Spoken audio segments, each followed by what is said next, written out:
How long are you down there? How long you can't stay down there like a... Some people who are good can stay down for a good 4 minutes. 4 minutes, really? I'm lucky if I get 40 seconds. Yeah. That was Hayden Panettiere in her natural habitat, completely unfiltered, and somehow making even the most ridiculous situation 10 times funnier.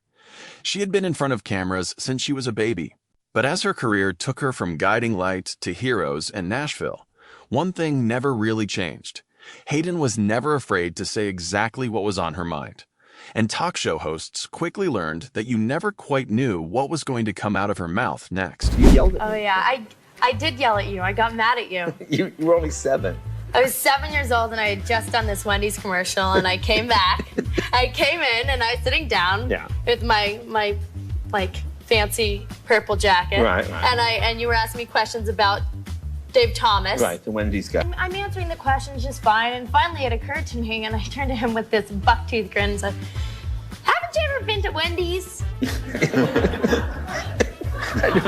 he asked me like he didn't know what Dave Thomas looked like. Everyone knows what Dave Thomas looks like. Well, you actually got your start doing a cartwheel on our show. Wait a minute. Before we go, she's going to do a cartwheel. Go ahead, let's see you do And a round off. Don't hurt yourself. I won't. You want me to? I do gymnastics. You do gymnastics. Okay, go ahead.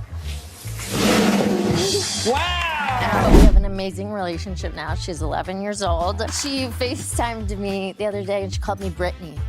She goes, "Hi, Brittany." I was like confused for a second. I was like, this girl's watching Bring It On. And she's using me too now.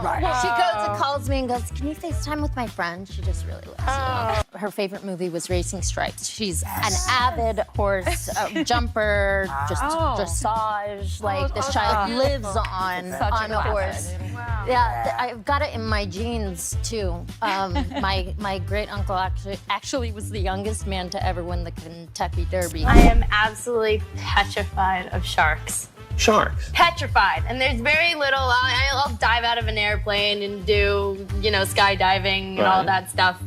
But sharks petrify me. The funny thing about it, though, is that I'm not only scared of sharks in the ocean, I'm scared of sharks in lakes. In lakes. And quite possibly ponds. Come on, you guys saw the Jaws where the shark got into the lake, where they left the opening to the ocean open and it came in. And my grandparents, I'm serious, my grandparents live on a lake in Indiana. I have to be there with someone. My dad has to be in the water. Wow. And then when I tube, I make my friend, I say, "Okay, now, if I fall off, you have to fall off. But if you fall off, you're on your own." Right. These were nurse sharks in Sydney, in Australia, and it was unbelievable. How long are you down there? How long you can't stay down there like a...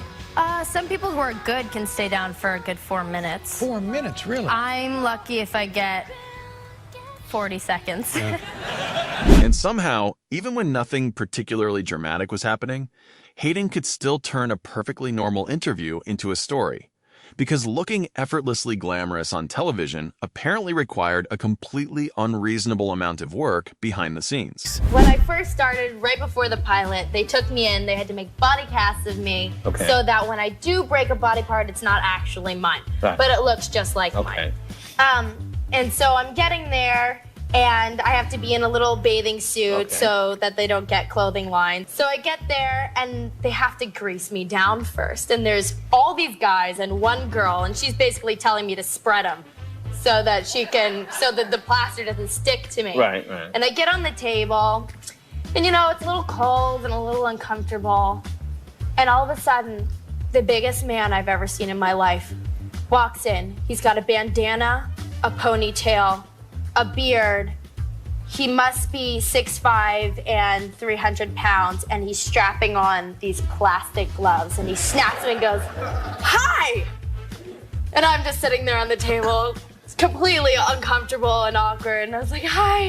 He's like, this'll be painless. And the longer Hayden talked about her career, the clearer it became that she had never been particularly interested in pretending everything was glamorous. She could take the strangest parts of working in Hollywood, laugh at herself, and somehow make the whole thing sound completely ridiculous. I started when I was 4.5 on One Life to Live. I did Guiding Light when I was about 8, and they did the same thing. They threw me down a well, They made me get into a car accident and flip over the front seat. You were 8. What do you mean they threw you down a well?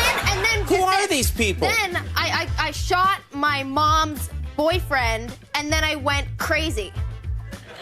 I started making imaginary friends. You were like 8, so you were eating candy, shooting a man, and then going insane. And what did they do to you when your character went insane? What happened to your character? I was talking to stuffed animals most of the time.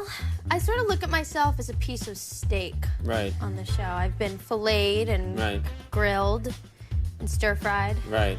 And it's been a trip, you know. Your character cannot be killed off. No matter what happens, they can't get rid of your character. This is good for you. Well, actually, the producers love to tell me how I don't have job security, and actually I can die.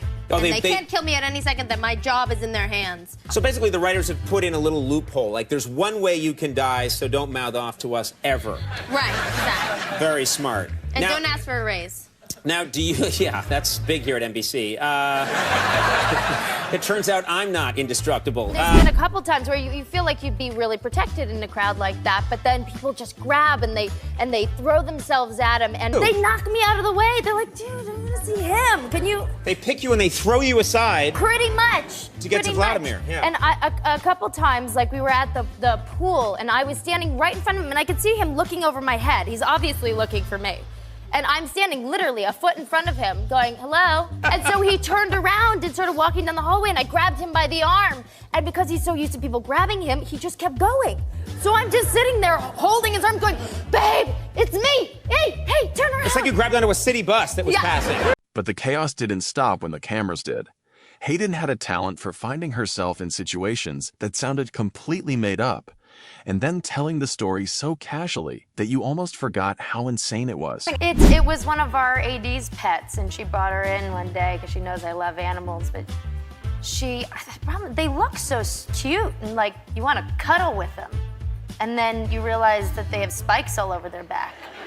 And she kept trying to get into very personal places. She chose there, under everything. Wow. Up under here. That'd be scratchy. Yeah, it hurt. Something ended up in my wall the other day. We heard these really strange kind of squeaking sounds, and called the contractor in, who was very upset that we asked him to cut holes in the wall. He's like, "You're crazy. You're crazy." We're like, "No, cut here." Couldn't find anything. Cut there. We had about 10 holes in the wall. Opened up the bottom, and there is this baby raccoon. And he's so cute, and we're going, oh, and the contractor's screaming somewhere over there. And we're about to get him, and this mother comes Kung Fu Panda spider climbing down the wall, hisses in our face, grabs his baby, and pieces out through the roof. Wow, so the mother saved the baby. The mother saved the baby at the end of the day. Oh, that's fantastic. Not the wall, but no, the baby. but Well, I just did my first comic book convention down in Orlando the other day, and it was very interesting. You know, they get very into it. They sort of come up to you and go, the sword is the kryptonite, and then this and then that, and your brain holds the power. And you're going, whoa, buddy. You're not supposed to read that far into it. Like, we're just stupid actors. We just sit there and read the scripts and do our lines. Like, dude, we don't know anything about that. Oh, And you they, can't. they But you can't deeply, tell them that. It wasn't exactly Comic-Con, which I'm very interested to go to this year. Yeah. Could be pretty cool. Yeah. All the hot dudes are there. And the lovely, distinct scent that sort of roams around the room. Wow. I don't think you should go now. I don't think they'll be nice to you. You said we smell. They're very sweet, though. They're very nice. They sort of. Good save. Yeah. Yeah, my job security is definitely down the drain now. He's very confused about our traditions. I don't think he really knows. I mean, honeymoons, what is this honeymoon? I said, it's when you go on a vacation afterwards, or you know, you can't see the bride in her dress before. Why? Why not? It is dress. He just doesn't know that the woman's side of the family is supposed to pay for the wedding. oh, that's smart. We don't need him to know that. And that was Hayden in a nutshell.